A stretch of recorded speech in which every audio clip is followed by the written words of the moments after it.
Elle était considérée comme l'une des principales causes de la hausse record des prix des produits de consommation. La flambée historique du fret maritime en 2021 et durant une bonne partie de l'année dernière semble aujourd'hui devenue un douloureux mais vieux souvenir. Actuellement, l'affrètement d'un conteneur de la Chine vers le Maroc coûte environ 3 500 $. On est bien loin du pic des 20 000 $ atteint il y a de cela quelques mois. Ce constat est confirmé par Rachid Tahri, le président de l'association marocaine des freight forwarders, les commissionnaires du transport maritime. Il est également le secrétaire général de la Fédération du transport auprès de la CGM, la Confédération générale des entreprises du Maroc. La baisse est drastique. Il y a une baisse importante au niveau du coût maritime. Aujourd'hui, nous sommes à 30% pratiquement du tarif qu'on a vécu lors de la Covid, et on avait parlé ensemble, vous et moi.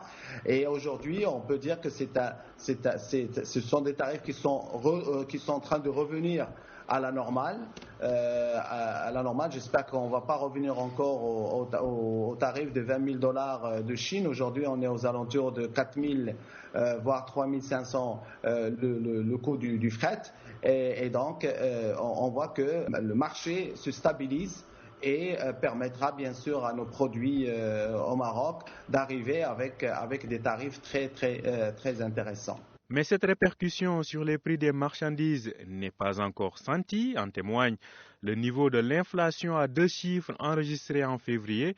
Même constat en ce qui concerne l'indice des prix à la production du secteur des industries manufacturières au raffinage de pétrole. Il a enregistré une hausse de 0,4% au cours du mois de février par rapport à janvier.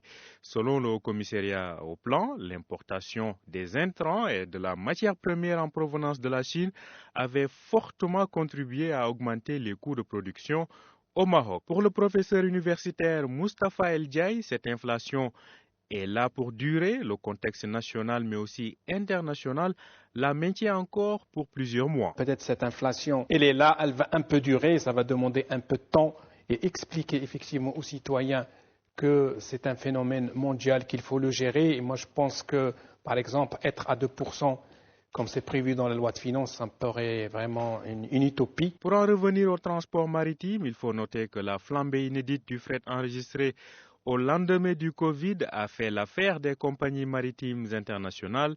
En France, par exemple, l'armateur SEMA CGM a enregistré un bénéfice de près de 25 milliards d'euros en 2022. Il s'agit non seulement d'un bénéfice record, mais aussi le plus gros réalisé en France l'année dernière.